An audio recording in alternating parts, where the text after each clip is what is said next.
What's up, what's up, what's up? It's your boy Bobby Reed, man. I had a chance to pull up on Chicago basketball legend Carl Harris in Chicago. You know he a hard man to catch up with, but I caught up with him, man. What's up with it, Carl? How you doing, big dog? I'm doing good. Trying to recover from this knee replacement, but we can get into it.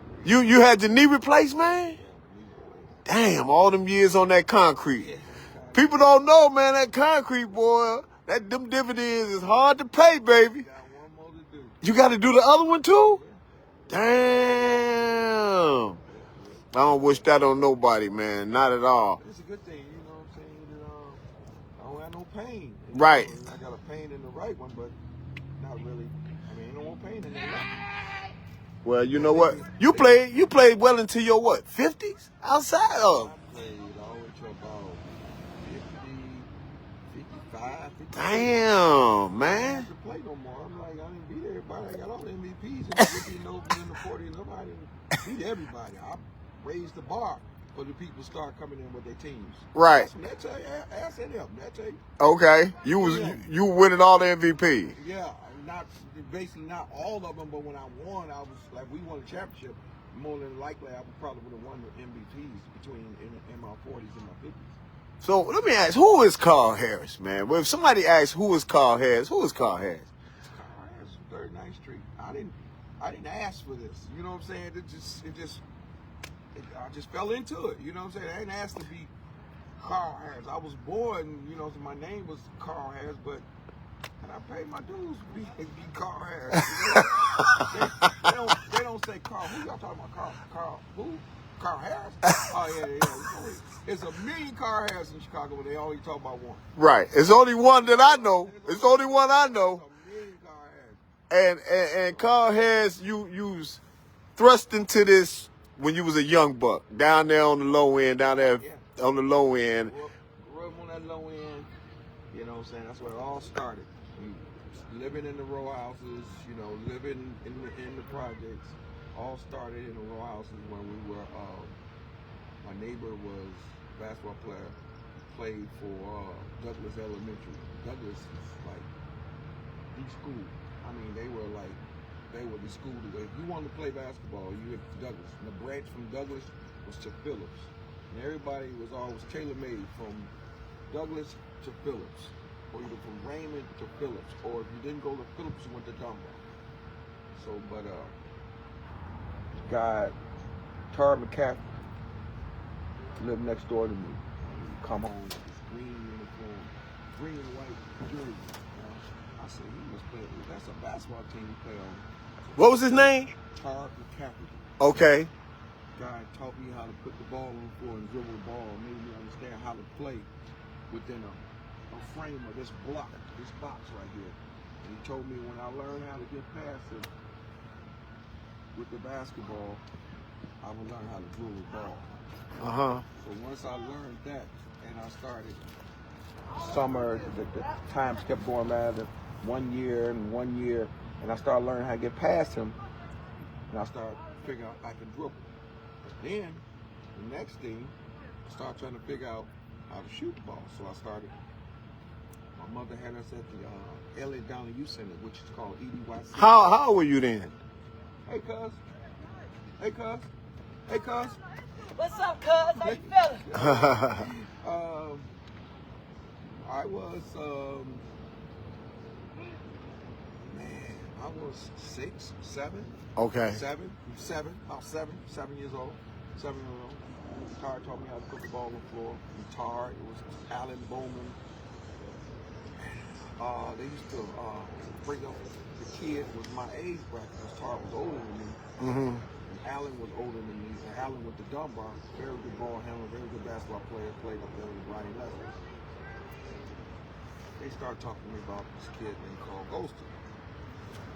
I was curious about the kid Carl Golston. Once I learned how to dribble past him, he started taking me to this YMCA on 38, 37 and Wabash.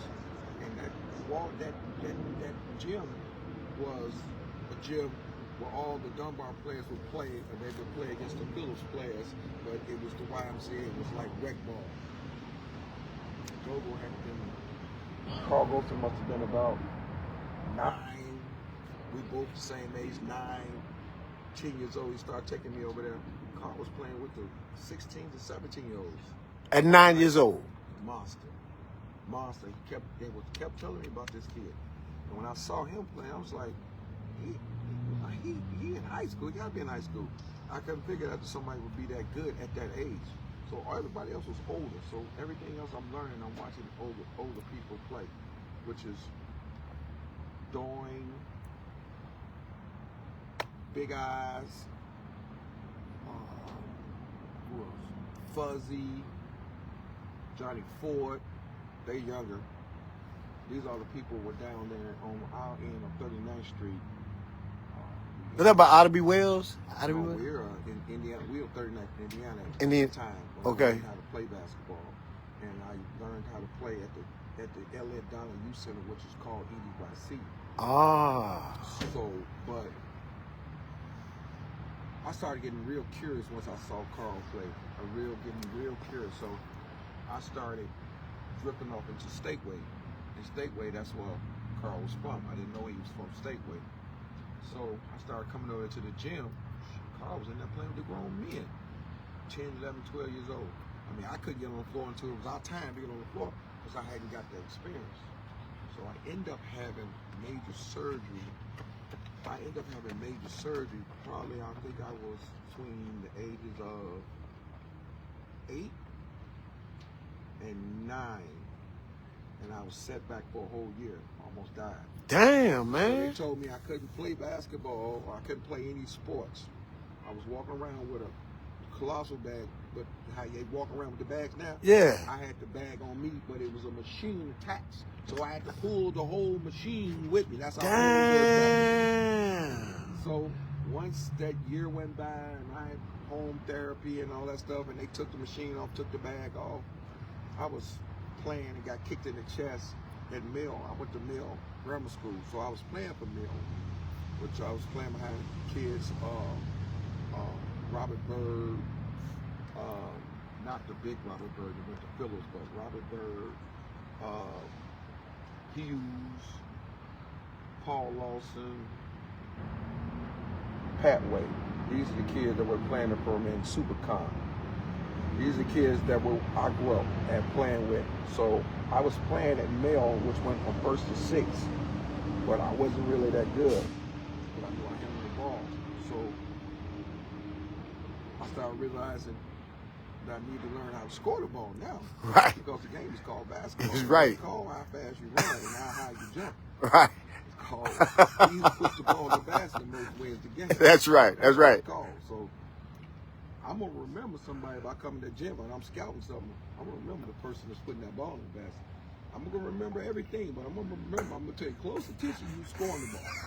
It's a big difference. You know what I'm saying? And if he's efficient, I'm really gonna remember. Right. Not somebody that's chuck up a lot of shots. That don't impress me. Right.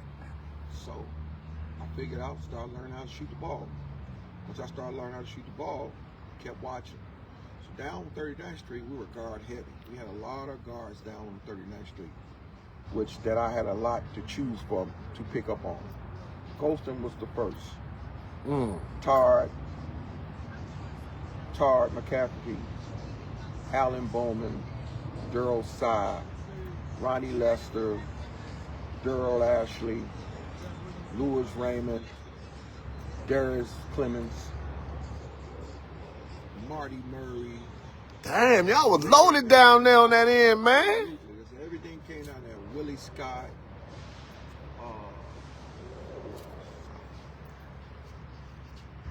Please, I'm about to speak on God, which is Billy Harris, Billy Kid Harris. Was the You said you was going to speak on God? Yeah. He God? Absolutely. He the best? The best I ever seen. Hands down? Yes. That's my wife, and she was trying to embarrass me. Oh, was she? She Not was at in all. front of you. I Not see at it. all. That's all right, though. Wives are good. He who finds a wife finds a good thing.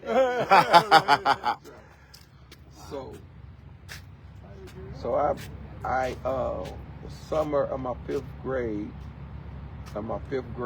that's when I came back from the surgery. And I came back, I missed the whole 3rd, 4th, I came back the summer going into the 5th grade.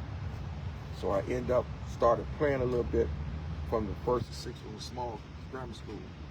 We were like, man, we would win 27 games and lose in the championship every time. Damn. We lose to Einstein, which was That's down there by Robert Taylor's? no, Einstein is on Lincoln Center on Cottage Grove, which is 39th and Cottage Grove. Okay, It's okay. right over there, 30 off Jive, over there in that area of Cottage Grove. Einstein, the grammar school called Einstein, is connected to Lincoln Center on 39th and Cottage Grove. We were always lose to those V-Head, Gray Boy, and Dirty Red. We would always lose to them by 1 point in double overtime every time. So Damn. I knew I was building on something, getting better, and I went on to sum up my fifth grade. I got a lot better going into 6th grade. So that year went through. I'm still playing, and I'm playing for Mel, and we end up always falling 2nd place to Einstein, grammar school, elementary school. So I left there, went to Christmas Addicts. Now, mind you, I could have went to Douglas.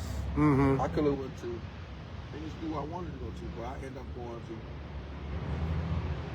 to Christmas Addicts because my neighbor on the 2nd floor, which was Donald Copeland, he was already a star at Christmas Addicts. So I said, I'm going to go over there and play with Big Don. Right. So we go over there. I go over there and play with him. 7th grade. I'm sitting in the gym. And my coach said, we got a special guest coming in. So I don't know who the special guest is. I don't know nothing about a special guest at that time. Right. And we sitting in the gym. We just got to practice. So the guests come in.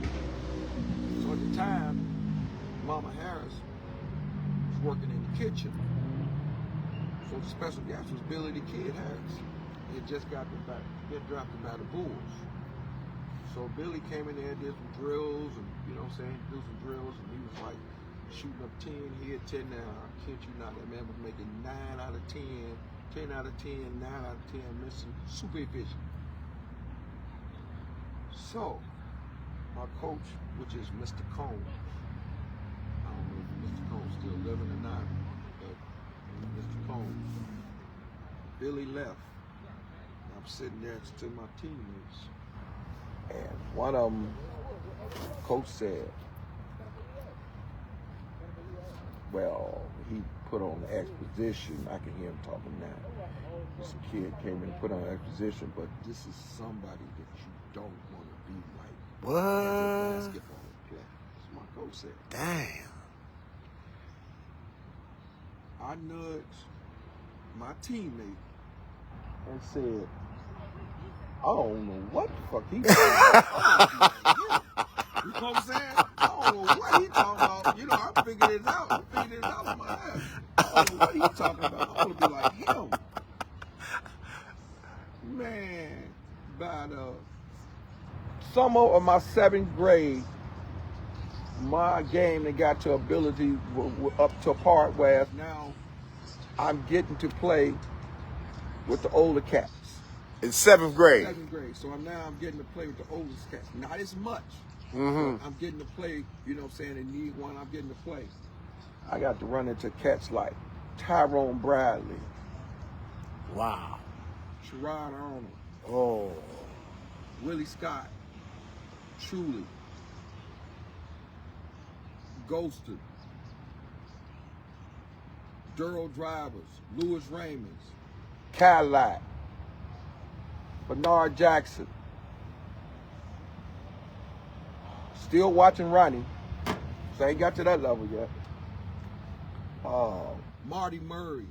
Marty was the first big guard that I seen that was super physical. And Marty was all city in 3 sports. That's crazy. At Phillips, state champion, the whole 9 as Phillips. So Marty's much older than me, and he was like a Joe Dumars defender. You know what I'm saying? Right. Marty said, once you learn how to score against me, you can score against anybody. So when I Damn. figured that out, I used to run into kids from Douglas. So it was a thing about kids playing for Christmas Addicts and playing against the Douglas kids, and then then playing against the other, like Einstein. You always want to prove a point that We better. Than you. Right. Y'all might win more games than us, but you be trying to prove a point that you better than them. I used to run into the Bernard Jacksons, the Red Man, rest in heaven, the Ghostins, the drivers, the Cadillacs, you know, the Sherrod Arnolds, the Truleys, the Tyrone Bradleys. Tyrone was just unbelievable. Tyrone Bradley was unbelievable. Unbelievable. Wow. Play above the rim. Him and Sherrod, both of these little cats playing above the rim. And Gogo goes to school.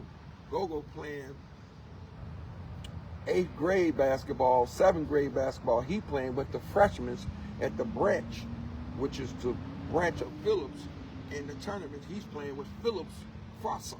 Oh, Running wow. the team. He Dang. ain't lost a game. Damn, Go-Go was tough. Yeah, Gogo was a monster. So, these are the cats. We guard heavy on 39th Street. These are the cats I had to watch, steal from a little from each player. Watching the cleverness of Tyrone Bradley, the speed of Sherrod Arnold, you know, the cleverness of Stephon Butler, the cleverness. I heard he was of, bad, man. Monster.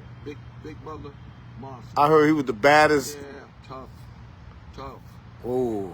You know, then you had the Brave brothers. All these cats, the Brave brothers at Hales Francisco.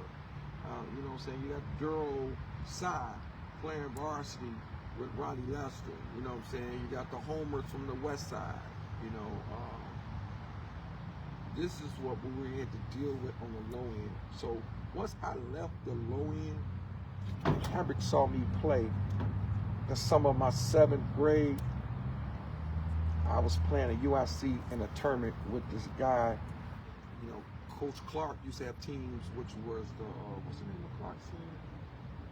Coach Clark had the team, he had the outside team. Coach Gibbs had a team. You know, these were teams that people had outside. They would recruit players to play with their team.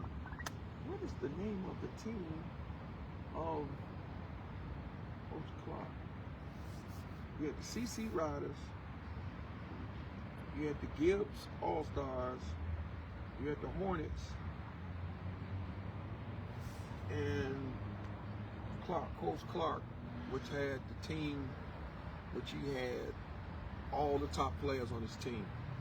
It's not coming to my mind the name of the team, and I'm just slipping. But anyway, I had my game start to elevate. So, and I was a little taller, so I was like 6 feet at the time. And so Hambrick saw me playing in this men's tournament at UIC, and he started recruiting Coach Hambrick out of Simeon. So everybody thought, which is my guys I grew up with, Jimmy and Jerry, they had made me a bet that I couldn't make Simeon's team. I said, I'll probably go to Simeon. Mind you, they didn't know. He was already on you. He was already on me. Oh. Hambrick used to come get me, play with the grown men. That's how I learned how to stop. At first, I didn't know how to do that. When I go to the basket, they put you on your ass. Somebody said junior trotters. Junior trotters, absolutely. Okay. Trotters. They right. Oh, Bo Rab said junior trotters. Absolutely. Okay. Junior trotters. So I never played with the junior trotters. I played with Coach Gibbs, and I played with Brainerd Park All-Stars, with the Brainerd Park All-Stars. Okay. Now, me coming from 39th Street, if I went to 95th Street, I had never been to 95th Street in my life. I didn't know where the hell we were. It took us forever to get to 95th Street. I didn't know nothing about nothing. All I knew was the low end. I didn't know nothing else outside of that. So I would get in the car, and cats on my team would be talking about I'm going to play with, which I was playing with Andre Battles at the time when I was in 7th grade. Hambrick used to follow me everywhere to play. But mind you, I don't know he already got Andre Battles, which went to Simeon with me too. Right. When I got there, Andre was a sophomore, and I was a freshman coming in. And the Twins made me a bet that I couldn't make their team. So I could have went to Phillips, but I said, I'm gonna take another route because Jerry Davis and Terry Davis and Daryl Hood was like mentors to me because they were already there. Jerry Davis came from 3919, and Daryl Hood came from low end. Okay. Point guard for Simeon.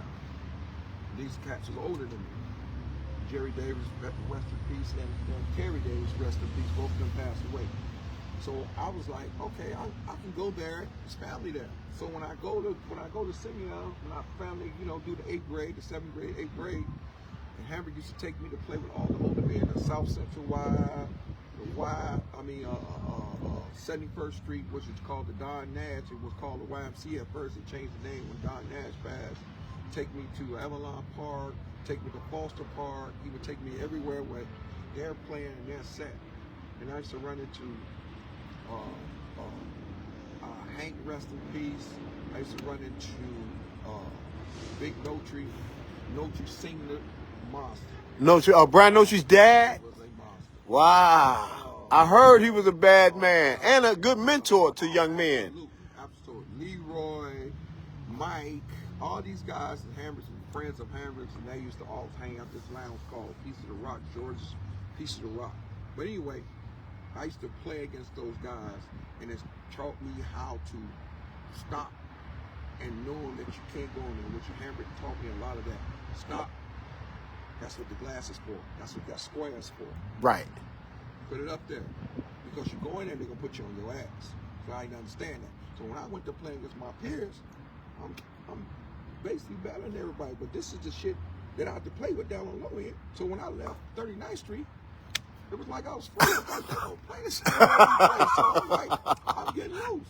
You like, what the hell? These niggas weak as hell out here, ain't it? At the time, not having a pop at the crib, you know what I'm saying? Just my mom. My mom know I'm playing basketball. She's really not like going to like something because it's like it's something you're doing. Right. Not getting high.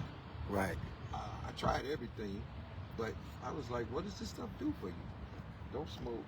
Tried everything. Tried the cigarettes. I tried everything. Everything was accessible on 39th Street. Right. You could touch everything.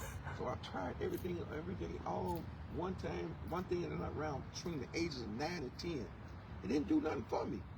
You was young trying that stuff, Carl. Everybody was young, was praying. It was 9 and 10 years old. That was the thing back then. That was what, the 70s? I tried it. I didn't like I got hooked. Or this Right. You tried it, but Kira praying myself. Someone smoked cigarettes. Now you saw somebody else smoke cigarettes, so you want to be a follower. So you thought it was cool.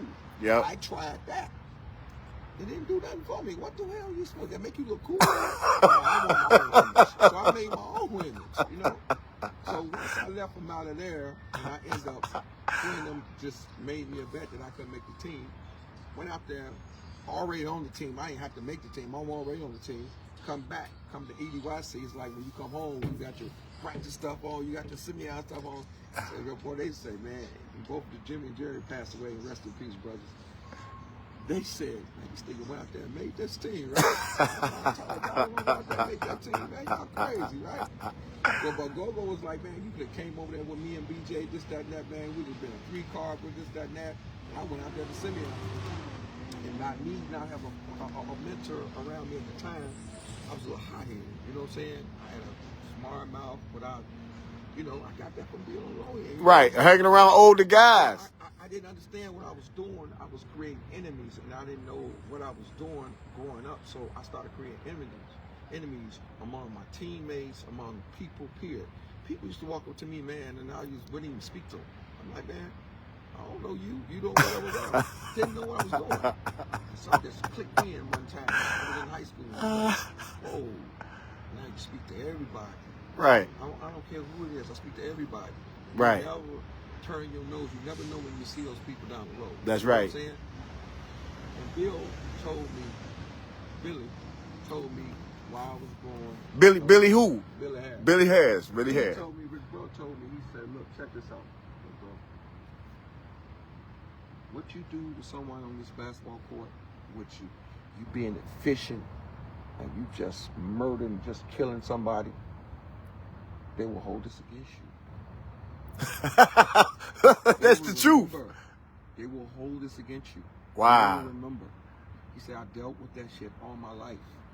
The people wouldn't deal with me because of what I done on the basketball court. Oh, they was holding that against you. Yeah, and you got to understand, when you go and play on that basketball court, you keep that between the lines, no matter what went between those lines. Right. I've never been a basketball player that when I played the game, I was like, jumping on the phones, calling people because something didn't go my way, or I was out here fighting, or kicking the referees, spitting on the referees, and getting kicked out the game. I was never that type of ball player. Right. I always left it on the floor. But you always, sometimes, with me being there doing the things I do, I didn't talk shit when somebody say something to me. Right. You said something to me, and we playing a pro setting game for 48 minutes or 24-second clocks, I'm going to talk shit to you for that whole motherfucking 48 minutes. You're going to get this shit and get what I got given to you. You understand? I see you do it. Yeah, I see you do it. And I'm going to do that, but I'm not going to, I don't just come out there and talk shit. Right. But if you say something to me, oh, you already know what it is. It's on. Right. I'm going to get 50 on you. 50? No, I can't make this shit up, man. So you got that talking from hanging around the older guys in your neighborhood. They put that in you. No, yeah, absolutely. The kids showed me all that, and I said, but you have to be efficient. You can't be somebody out there you shoot 50 shots, score 20. Right. I don't respect that. Right. I respect somebody who was 13 for 16. Right. Right. Okay. Right. Who was 10 for 12. Okay. And went to the free throw line, shot 98%. So when you saw Billy Harris, that's what really taught you efficiency. Like, I'm not finna be out here just chucking up shots. Billy just took it over the top.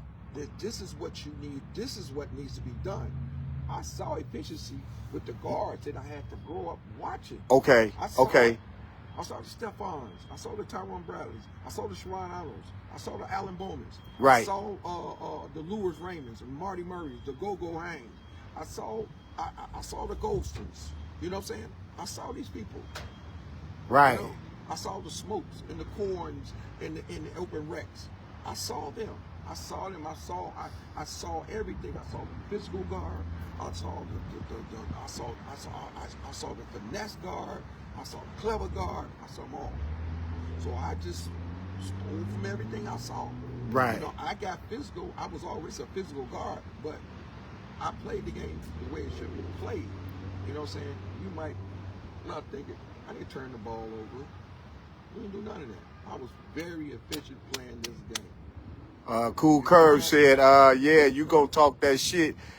They start talking that shit, you definitely used to finish it. Oh, yeah. Oh, yeah. And your boy Bo Rab said, yeah, after you leave 39th Street, everything else was inferior because after what you went through. It's over. Bo Rab ain't gonna tell you no wrong. It's over. Once you leave from that nest and you come back, I held the torch. When Go-Go stopped playing, when Marty stopped playing, when Lewis Rames stopped playing, when Sherrod stopped playing, when Tyrone Bradley stopped, when Darius stopped playing, I carried that torch. I carried it. I created a team and put a team together. What was the name of that team? Cold Black.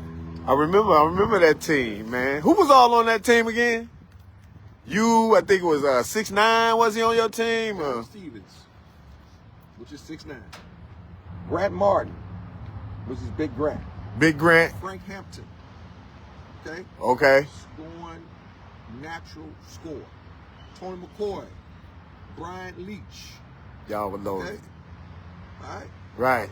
Now, they gave a park out with Brian Leach. Brian Leach That's was dope. me out with me. That's raw. That's They gave raw. a park out him. That's raw. See, people, when they see me, oh, you were better than Brian Leach. Why you put me Against compare your me brother. against Leach? Right. I played at least 30-something. That's your brother. Why are you trying to say, oh, you wasn't better than Tony McCoy? Why is this argument? We played together with 30, 35. They want to split hairs, Carl. So what y'all trying to do? Oh, I know you ain't gonna say no. Brian did his job. Right. Tony did his job. Frank did his job. Frank did his job. Nan did his job. And Right. I did my job. That's right. That's So right. y'all think I was playing with Leach all these years, and everybody talking about Leach? What y'all think? I was getting 8 or 9 a game or something like that, and Leach was getting 40, or Frank was getting 40, or Tony was getting 40, and I was just getting 5 or 6. Is that what you think? Nah, folks, it wasn't like that. Y'all were taking y'all turns eating, right? We took our turn, man. We averaged 120 points a game. We playing pro rules, 48 minutes, man. We were the only teams playing in these major pro-ams, man, summer and winter, with no pros. Pros would just come, I don't need you, player. Right. I was the point guard. Right. Leach was a 2. Right. And Leach wasn't even tall as you, though. Leach was a short guy. Leach was what, about 6 feet? Leach was probably 5'11". That's why I said, okay. Probably 5'11". Him and Tim about the same height. Tim Bankston? Hardaway. Tim Hardaway, right. Same height. That's right. Okay. The thing is, Leach, rest in peace, man. Trust me. Rest in peace to Leach, man. Hey, Good dude. Player, man. Great. Listen, man. This kid, once you see something over and over again, you see it over and over again, and you get these clowns out here, like I was saying that you're going to say you better than Leach. Why you keep trying to compare me, saying that Leach this, that? Compare me a player outside of the players I played with for the last 40 or 50 years. Right. Why are you trying to compare me to Leach or somebody that's on my They want you to say something bad about Leach, don't they? I can't. It's not going to happen. I can't. We won too much. We fought too much. You know what I'm saying? Not fought. Like, Right, I know what you're saying, in the streets. You know what I'm saying? It's like, you can't. You got Tony McCoy, a 4-time All-American.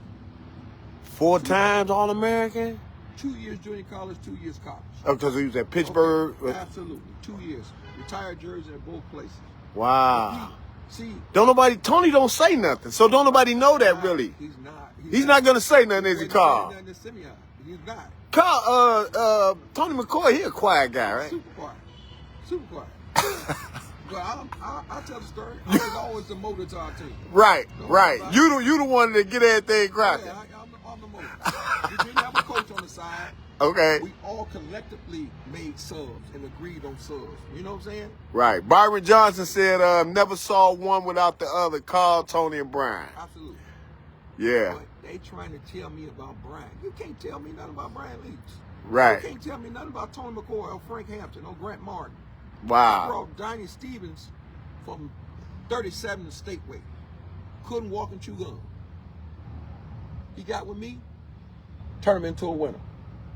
Wow. Okay. Then come along, Flip came along. He ended up playing with us for a few. You know what I'm saying? But, you know, if I had an injury or something, we brought another player in, which was Keith Johnson. You know what I'm saying? I tried to bring a few players in. Keith Johnson from King? No, Keith Johnson. Yeah, because Keith will be younger than y'all. Keith Jackson. Keith Jackson, okay. Keith Jackson out of Phillips. It's all state. Keith Jackson out of Phillips, from the village. Hey, my man Mike Walton said, Carl, a.k.a. GQ my man, the ultimate hook man around the world. Absolutely. The ultimate hook man. Because somebody said, man, they was like, Bob, I was at the All-Star game, and I saw Carl Harris on the floor at the All-Star game. They asking me, like, how you get down there, Bob? I don't know. Shit. Yeah, I don't know.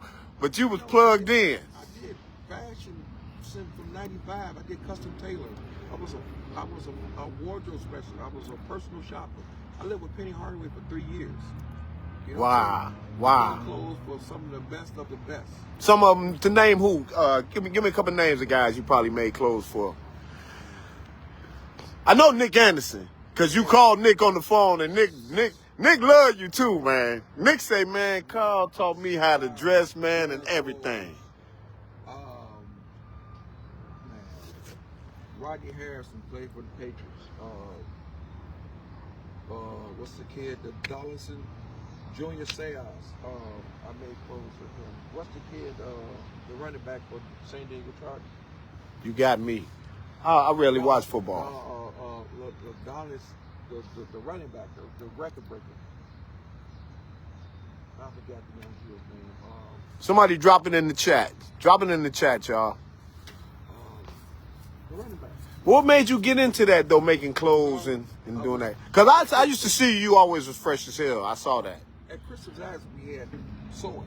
It was called, we had sewing. We had arts and crafts. And so sewing. So the first thing I made was I made a jacket in 7th grade. We had sewing. So I got attached to that. Not that I got attached to that. My mother used to take me to Fox Brothers and buy me tailor-made pants. Oh. Back in the day, so I was getting tailor-made pants. So I was Back in the day, you probably wasn't the only one doing that back then, Carl. Wasn't everybody wearing tailors back I was then? wearing the 40s. I was wearing the slacks, everything. I was wearing all that stuff. The penny, I was wearing all that stuff. I was a kid that was. The Damian Thomas. The Damien, that's a little Damien. Yeah. Damien, Junior Sayers, Rodney Harrison. I did work. I dressed to 112. I did work for them. I did work for Juwan Howard, Ross Strickland. What's the other big kid? Jermaine. Jermaine O'Neal. That's his name? O'Neal. Jermaine. Big fella. Big fella, Indiana. Jermaine O'Neal. I made World Wide West clothes for years. Wow. Okay, I made You put me in the mind of him, World Wide West. yeah, a very good friend of mine. I could imagine. Yeah, very good. Because it's one of those things you like, how do these guys continue to get in these circles? What made you earn that to be able to get in these circles, Carl? Once I came into the circle, You was a hooper first. I was a hooper first, but that stuff is regular to me. Right. My mama is my superstar. Okay. Okay. Rest in heaven, my mom gone, but that's my superstar. Me, you couldn't, nothing someone to do. I played against Mike. I'm hanging around Mike every day. What else could you do in this world to make me like I'm a fan? Right. I've never been a fan. Right. I've never been a fan. I've always been me. And anybody on there can make a comment, no, I am still the same person. That's right. That's right. You say you hang around Mike every day. Yeah, Mike every day. How did y'all get that relationship with Mike though? I mean, people want to know. I'm sure they're gonna want to know because Mike came to Chicago, didn't have no connections. I'm gonna tell you how that came apart. Me running into Mike. One, the year Mike came out, he was #2 player in the country. Patrick Ewing was #1 player in the country. #1 guard in the country was Carl Golston. Oh. And Go-Go Been tight. Tight forever. Right. So, Mike get drafted by the Bulls, right? My son's mother, her girlfriend, dating Mike. That's how I got into it with Mike at the time. Oh. But nobody thought Mike was going to be that good. No, it didn't look like that. But he was good, but nobody thought he was going to take it to that kind of level. Right. He was scoring, and it's that. So, Oak comes. I'm coming to the game. But Pete Myers, other than Mike, I knew Mike first. Pete Myers came to the Bulls. And me and Oak was already hanging out at the time. Oak was there before Pete, right? Right, yeah. Okay. Me and Oak was real tight. Because I used to be at the games because I had season tickets. Dang. So I'd be at the games, I'm walking through there with full-length minks on, coyote jackets and mink jackets. I was doing that before they was doing it. I was driving foreign cars before they even know what foreign cars was. Right, I'm right. talking about cats from the areas and stuff like that. I was carrying Louis bags before they even thought of that stuff. You know what I'm saying? Right. So, eventually, one thing led to another. Me being into fashion, I started seeing them at the games. So then after the games, we in the halls. And they see me dressed. You know what I'm saying? They wasn't dressed. Mike was wearing overalls. Right. White socks and penny loafers. Overalls with white socks and penny loafers.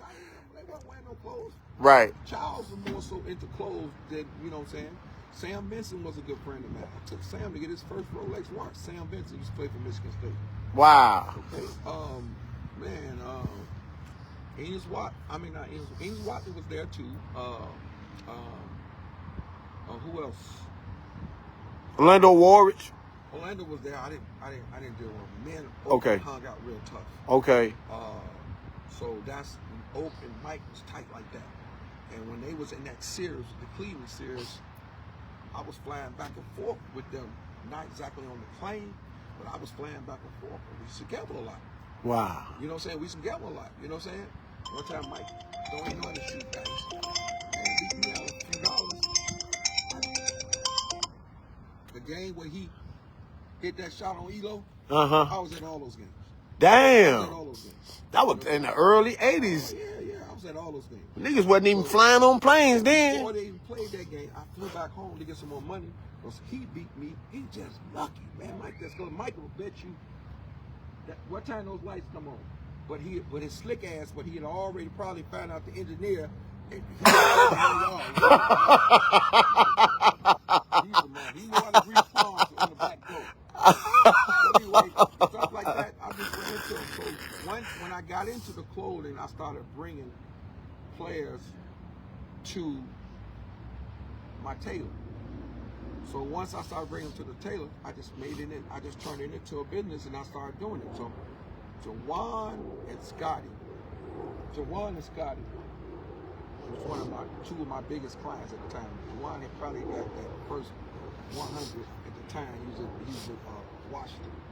But anyway, there was this tailor shop called Birdie's. And Scotty was, shopping there. And they were making these clothes for like $5 or $6 a suit. So my tailor pulled me to the side and said, look, we make Birdie's clothes, but they charge you Mike and Scotty X amount of joint for these suits, $5,000 to $6,000. And mind you, they buying 82 suits. Ooh, Lord, 82 suits? They're going through the whole line. I mean, Antoine Walker, I did close with Antoine Walker for years. I pulled Scotty in and told Scotty, look, I'm going to show you your order. So I steal Scotty. Scotty tells the black cat.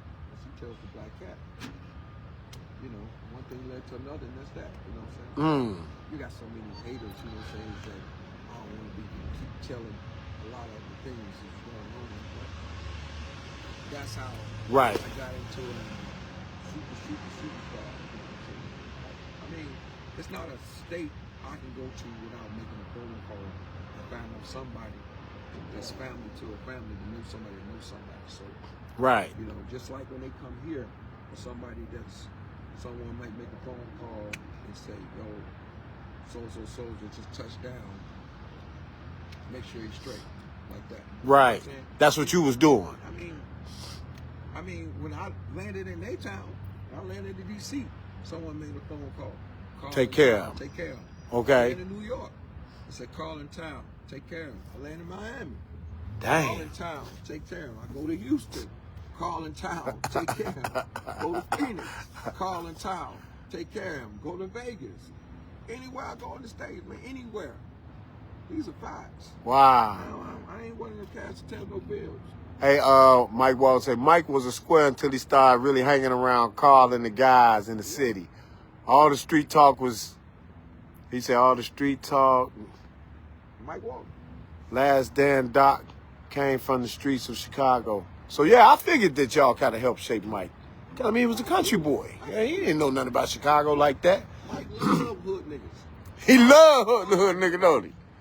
He used to come to Foster Park faithfully. Just to hoop with y'all. Faithfully. We leave there and go to breakfast.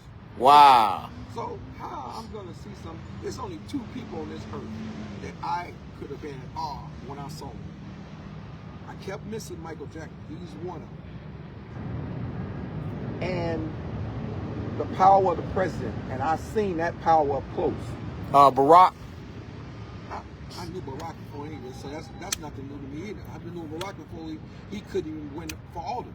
Oh, damn. So I've been knowing his sister, his wife, his brother Craig Robson played against him for years. Right.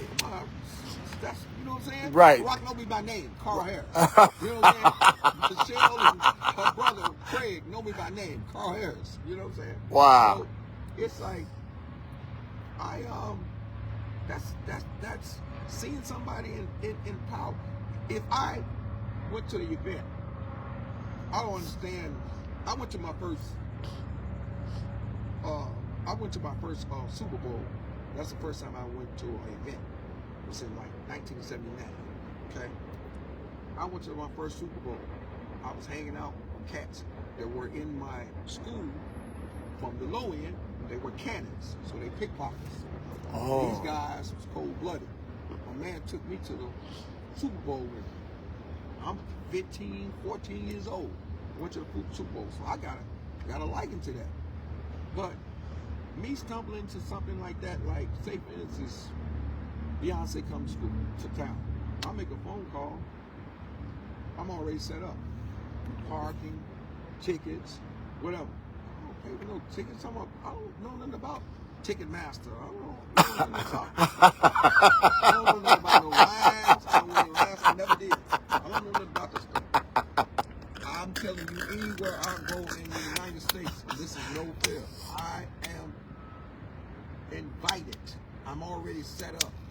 Anywhere in the United States. Either they have sent for me with a jet, they happen to be here, I ride on their jet with them, or I get there myself. They make a difference. I've done this many times. It's not, in the stories, I sit here and keep telling you, you'll get somebody to say, he lying. They don't believe me.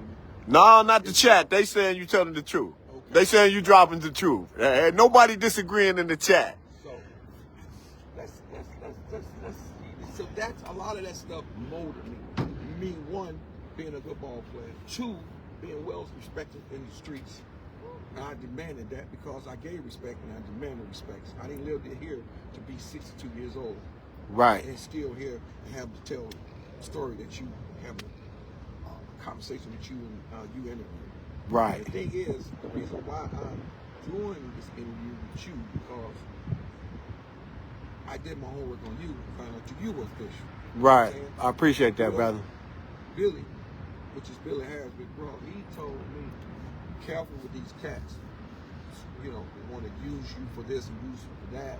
And be careful with them, man, because there be a lot of, sometimes they bullshit behind. That's I right. have to screen and find out who I'm interviewing with, who I'm talking with. So don't interview me if you don't want to know the truth. Right. Don't interview me.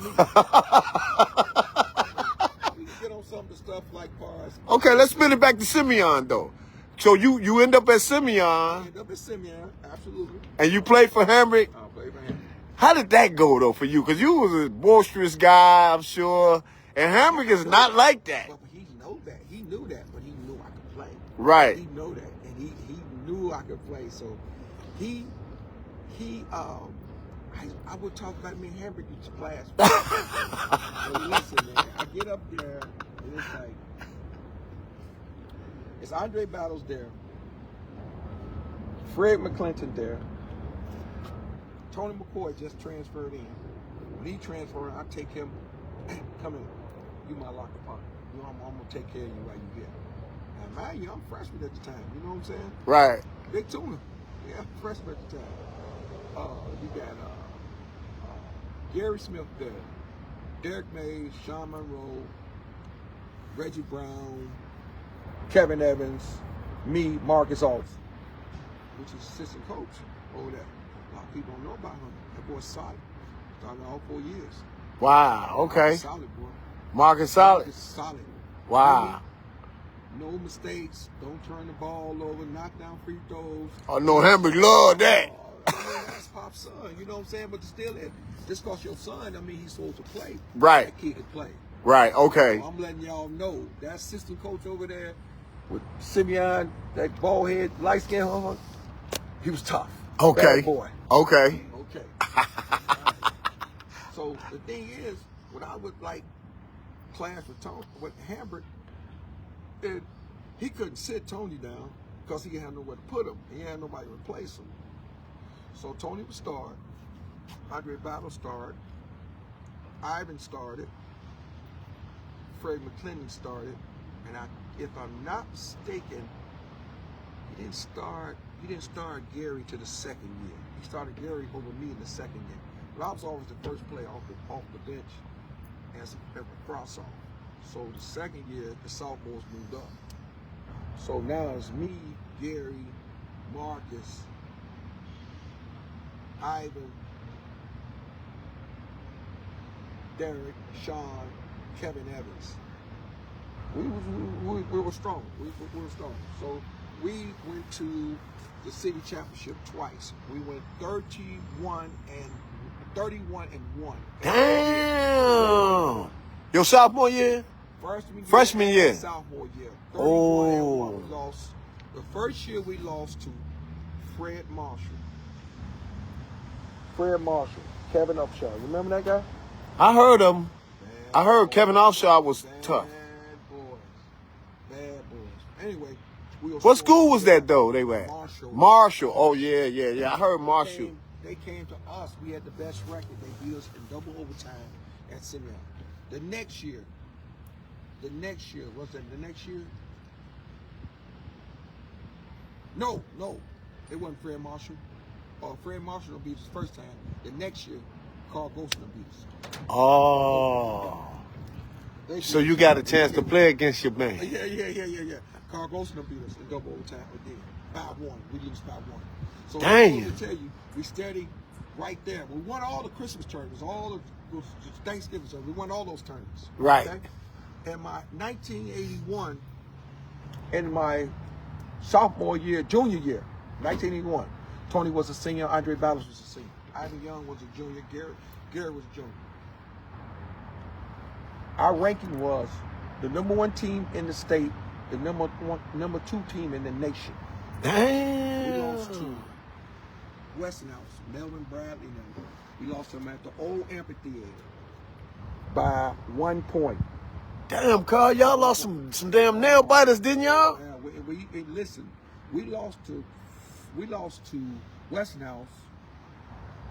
Tony had 18 points in the first half. He had 2 fouls, but Henry took him out. He forgot he was on the sideline. Oh, damn. He forgot he was on the sideline. But he's going with his With what's rolling? No, he's going with his lead player, which his lead player was Andre Battle. Under battle at the time, okay. But Tony led us in scoring. Oh. You gotta understand. You know what I'm saying? Right. Tony, you know Bob. Bob, if he picked you to be his lead guy, that's who's lead guy. That's no who. matter who else It is don't there. matter who there. That's right. There would be games where you ever say, Fidion survived Steinmetz, which is this kid named Greg Willie from out west. Bad boy. He was averaging 40 a game. Tony always stuck the toughest man on our team, and Tony's always stuck the toughest man when we played outside of that, in college, everywhere. He's always stuck the toughest man. Always. He always wanted that challenge. And Tony held Greg Willie. He was averaging 40 to 13 points, and we beat Steinmetz. Damn. They say the next day in the Big Sun Times with Taylor Bell, they say Andre Battles carried Simeon, big bold letters. And then to be down here in small letters, Tony McCoy also had 26. That's how it was. That's how they did it. That's how they did it. Right. You know what I'm saying? I see what Never you're saying. Tony was the lead guy. It was never. They always featured the lead guy. That he wasn't all city or all state. Oh. He didn't just all of a sudden got good in college, okay? Right, He right. didn't just all of a sudden got good. I'm letting Right. you know that. He Right. didn't. Okay. And you know what I'm saying? And Leach, he just wasn't coming to practice, so he wasn't playing. He just wasn't coming to practice. He was Leach? on varsity as a sophomore. Damn, he was on varsity? He was on varsity at CVS and left varsity at CVS and came to Simeon. Was on varsity at Simeon. Would not come to practice. He'd come to practice sometimes and, look like we're going to blend him in and they're going to play him. And he wouldn't come to practice. But he didn't care. He didn't care. Wow. But he was my locker player too when he came over there. So I grabbed him too. Wow. You know what I'm saying? Because I was, freshman moving around. Ask anybody tell you that Carl Harris went Taylor Mays, carrying Louis bags before Louis even came to the States. So anyway, grab Leach. Tony was telling me, grab him. So we was putting the team together. I was playing with Rock Parker, which was he went to Hales. Rock from the Village. Uh-huh. Good friend of mine, tough player. I used to play with Rock and, play with his team, him, Pig, Tay, and Cats, whatever. And, we won a few championships. I was playing with him. So one thing led to another.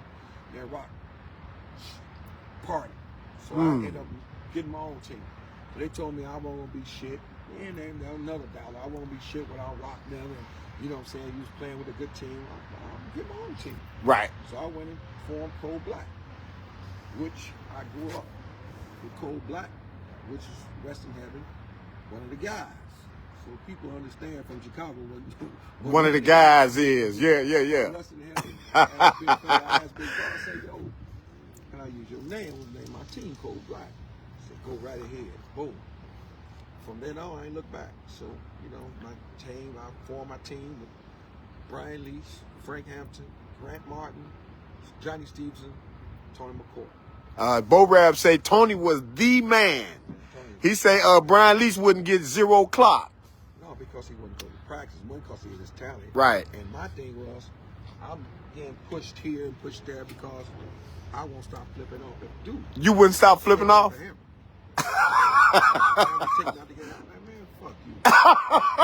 You. Oh shit. Hamburger always say to me, the pen is mightier than the sword. I didn't understand what the fuck You know. the pen is mightier than the sword. And I'll show your ass. One game in my senior year, it was like half season.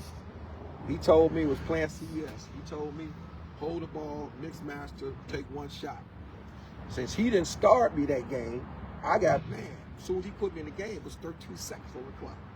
Henry told me us to go mixed masters to one shot and overload. Go into overload. People from Simeon would understand it. So once I got in the game, I'm subbed in, I came in the game, and the ball had swung around and swung to me. I shot the ball from half court. Oh shit. Out in 3 seconds and put my ass on the side and said, you'll never play again, motherfucker.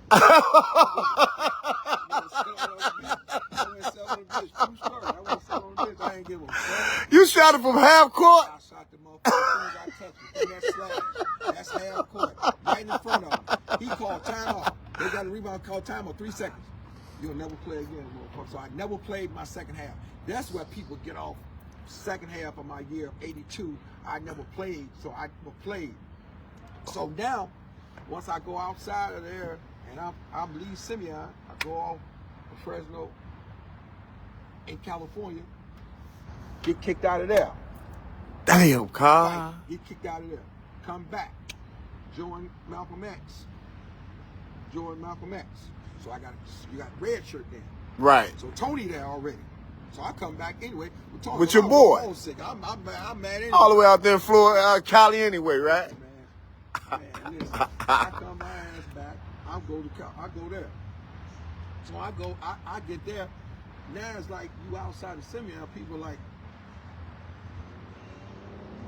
you weren't doing that at Simeon. You couldn't do that. You couldn't do that at Simeon. That's right. You couldn't show what you really could do. You know what I'm saying? Right. So like I was saying, if we go back to 7th, 8th grade, I started being curious in 7th grade. So I started getting on the bus going out west. Because I started trying to figure out what's going on out there. Noise out there. Right. I know what's over here. I know it's on the low end. Right. Now I want to find out what's over here. Right. I go to the Latons, the Sheds, the Columbus Park, the Amish Park, the BBRs. I want to find out what's going out there. The Masons. I want to find out what's over there. But I wouldn't have found out they're different over there. It's different out there, right? It's different over there. It's grimy. Chicago. This ain't about West side and south side. I ain't on that. Right. I ain't on that. Right. Them boys over there ain't nothing to fuck with. They ain't nothing to fuck with on that west side. That's true. You want to make a name? You go out You west. go out west, and you lay down some shit over there and got the red tape, and you got some bodies you left over there. They gonna remember you. Hey, Flip said don't forget he was on that cold black team too. He said it, Flip.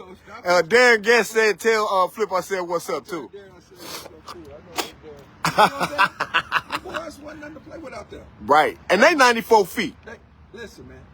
You find a motherfucker out there that's good, he good.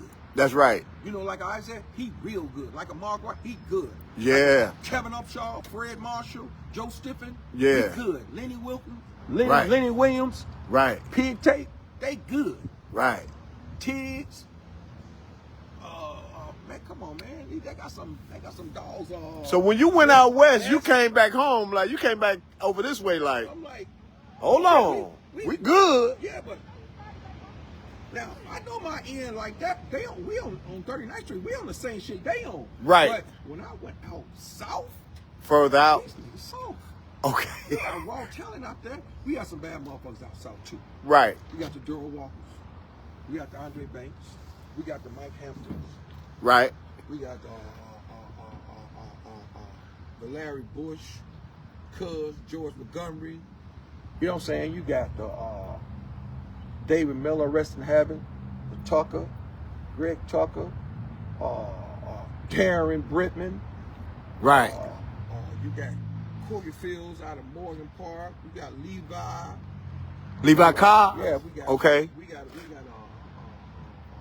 what's up? Kenny Arnold. Man, it's just, you got names, man. But collectively, it wasn't as tough as West Side, as you saying. Raw talent. These names I'm naming, those are raw talent players. No matter, they can play anywhere. They can play You know what I'm anywhere. saying? Right. You know what I'm saying? They can play anywhere. You know what I'm saying? Those are raw talent. They can play anywhere. But the thing is, like, we got our pros. Let's go to our pros. Let's go to our levels of things we were talking about. Okay. Grammar school, high school, college, pro, street. Don't get it fucked up. There's different levels, brother. That's right. Now they do these rankings. They talking about the P. Beverleys, Will Bynums, Jabari. You talking all of the young era. They talking about all the young era. Mm-hmm. For some apparent reason, they think these kids are better than the past. They always saying that, Carl. I don't think so either. Nah. They not, man. They not. Let's go west first. Let me see if I can remember or my recollection make me remember some of the West Side pros. Okay. You think they would be top 20, top something in this town? I don't think so. Because I'm going to tell you. You got Eddie Hughes in Mount West. You got Eddie Hughes in Mount West, right? Mm-hmm. That's our Frederick Hughes, brother? No. Not Eddie Eddie Hughes. Hughes is from Austin. Okay. He went to Austin. You got Eddie Hughes in Mount West. You got Eddie Johnson in Mount West. You got Mike Jenkins. You got, but these let me just speak on all the pros. You got Kevin Upshaw. You know them cats want to see no Kevin Upshaw, man. Kevin Upshaw was a demon. I keep hearing that. A monster. Is he still around? Yeah. We got to get Kevin Upshaw, man. Find Kevin Upshaw, man. Monster, 6'2" monster. I keep hearing about Kevin Upshaw. Stuff they talking about Patrick Bell. The league ain't shit now. Don't take nothing away from Penn. Right. He did his job. That's right. He did his job. Right. But y'all way down the list, brother. Right. We got Kevin Porter, Mo Cheeks. Right. Yep. Okay, we got Ronnie Lester. Yeah. We got a name Minnesota they never heard of. The guy named Minnesota? Minnesota. Carl Brown. Bad motherfucker. You got Joshua Smith. You got Ricky Green. Oh, yeah. Damn. Boy. Okay? Ooh, Ricky Green was a You bad got boy. Bobby Wilson. Ooh, Bobby Wilson was You got bad, Rod man. Bass. You got Rod Higgins. Okay? Right, right. You know, you got Fred Marshall. Are you kidding me? Fred Marshall playing the Pan American games with Bobby Knight. He said Kevin Upshaw gave Jordan hell in the NBA. Hell, guarded everybody. The first Kenny Allen, Tony Allen. First Tony Allen. Oh. First Tony Allen with a jump shot. Wow. I can't make this shit up. Damn. Willie Scott. I think people be prisoners of the moment, Michael though. Bland, Teddy Grubbs. What about Teddy Grubbs, though? Oh, unbelievable. Unbelievable. He might be one of the most untold stories ever, You Carl. know the reason why? Why? It's like, and I don't, it's tough. Speak your truth, man. This your turn, Carl. Speak it, man. Paul really did a number on them, man. And people in power at DePaul at the time,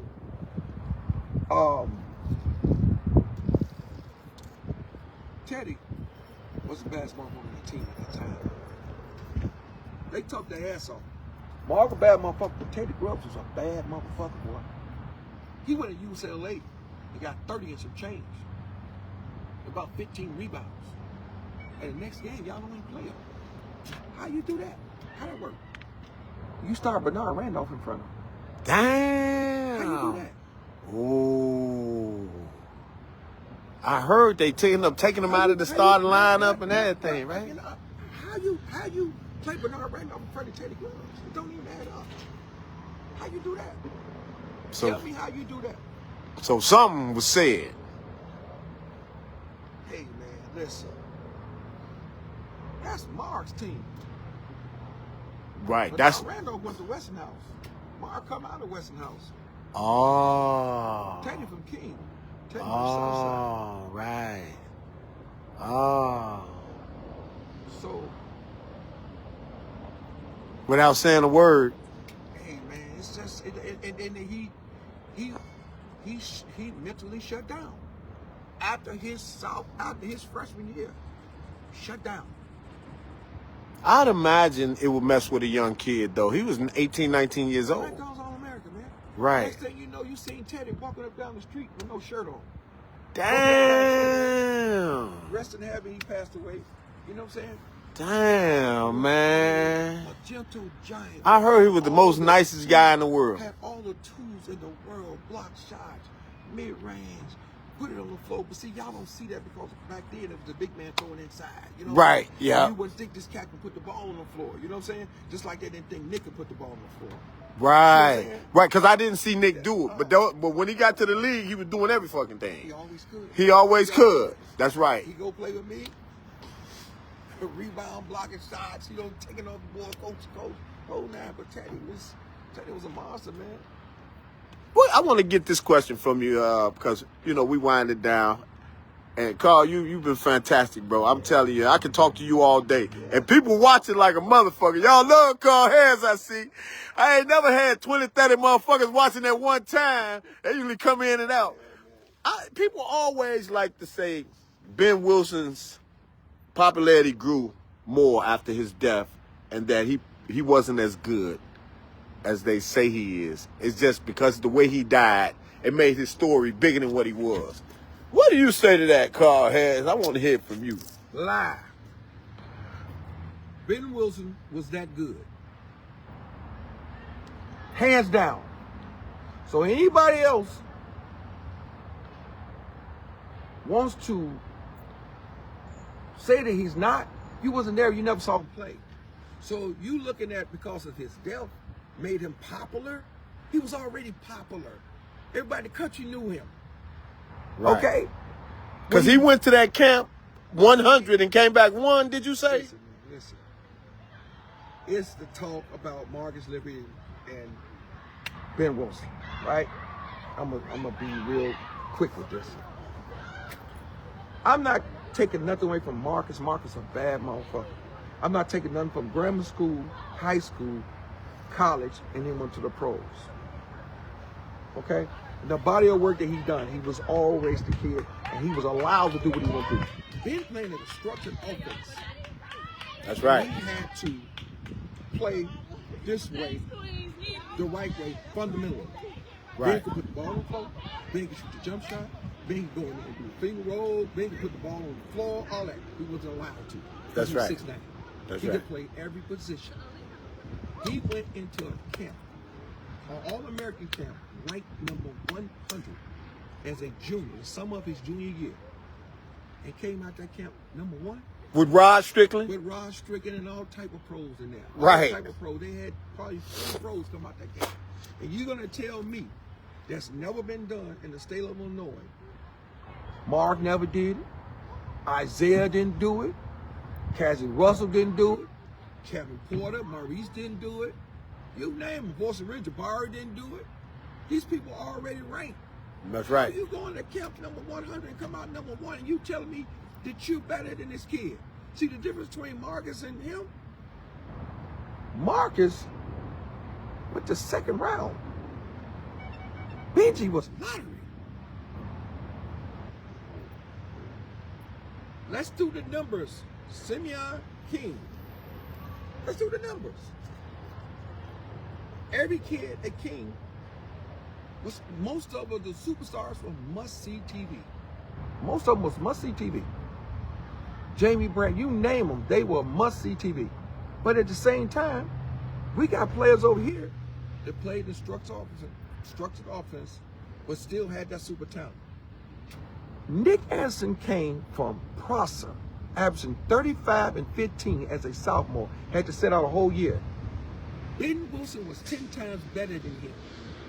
You're gonna tell me Marcus Liberty is better than Ben Wilson and Nick Anderson and Marcus Liberty's on the same team at Illinois? Who was the best player on Illinois that year? Nick Anderson. Okay? Nick Anderson. Nick won lottery. Marcus went second round. Y'all gonna tell me numbers don't lie? Yeah, this is what y'all telling me? Someone is better? But No. you saying Ben was 10 times better than Nick? I said 10 times. He left Prosser to come play with Nick. It wasn't the other way around. Nah. Right, right. He sat back and was at all with Nick, with Ben Wilson. Right, Okay? right. These are facts. And I think that's what happens, man, because people don't get a chance to see. Hamrick don't let his players loose. No. And you heard Jackie Crawford said, I interviewed Jackie Crawford. He said, man, once I got from under Hamrick's system, I became an All-American and all of this stuff. I'm like, man, I knew Jackie could do this. I knew he could put the ball on the floor, score the ball when he wanted to score the ball. But he had to run the team. Right. He said run the team. Right, Stop it, man. right. Man, I said, man, I'm with anything and any ball player from Chicago, man. I'm up with that, man. Right. But stop the blasphemous talk about Ben Wilson. Yeah, don't do that, man. Don't do that. Don't do that. He's the first to ever done it. And ain't nobody did it since. Ain't nobody did it since.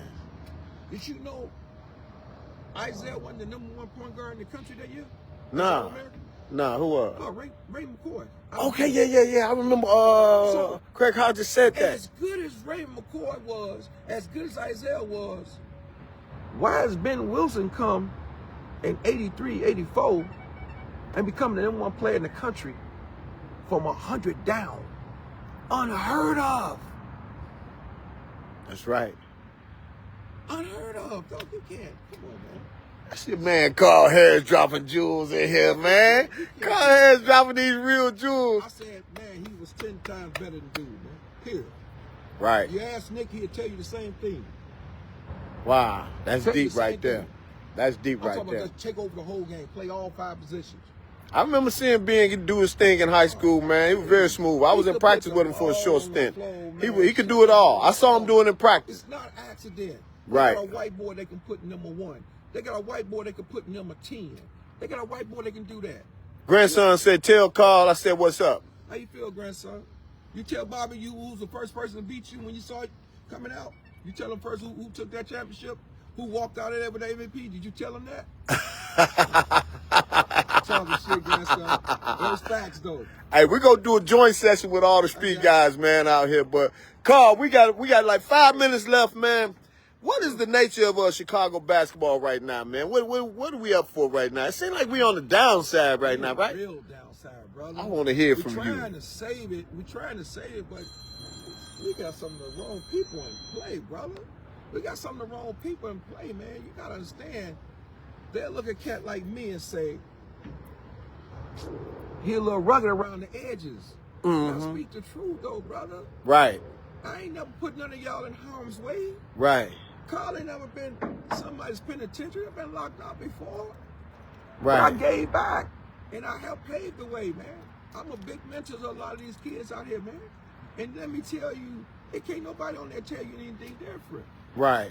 And we going on the downhill, man. We try to keep it up. We train. What is that? What is that attributed to? You think guys are just after the money nowadays? It's the money, ain't it? It's the money. It's the money. Whoever paying the most get to play the most. They get the money. And whoever got the most gym shoes to give away, that's what it is. It's the money. Wow. Instead of just volunteering sometimes and trying to help some of these kids, man. You know what I'm saying? It's all about the gym shoes and the dollar now. Damn, Whoever man. got the shoes. Please don't let them be Jordans. People go up and lead their AAU team for the Jordans. Sure would. Well, Carl, man, I thank you for giving me the opportunity to chat it up with you, brother. I know Your time is very valuable, man. Tell Chicago, man, what we need to do, man, from here on out, man, as far as with our young people, man. What we doing for our young people, Carl? We need to continue to mentor these kids. We need to continue to give back. We need to continue to volunteer our time.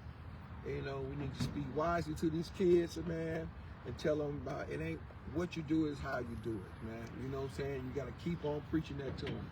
I'm always spitting the word to these kids when I run across them. You know, you can't put me in no situation and no bad situation, no terrible situation where this hood is rugged than this hood is rugged. I go sit right there and relate to any kid I come across. I've been there. I saw that. That's what's up. I've seen them kids before. That's what's up. Carl, I think it's a tow truck over here, man, so I think it might be time for us. Okay, but, hey, before we go, grandson say y'all double-teamed him the whole game. Stop it, Ray. Give it up to my man. I got MVP, nobody double team. Get out of here. Y'all give it up to Carl Harris, the legend, man. Thank you for tuning in. Thank you for coming on, Carl, man. You got that MVP. Who took that award home? Man, thanks, Carl Harris, for coming on. The big guy, man. One of the legends in Chicago, one of the real ones. All right, Carl Harris, we signing off, big dog.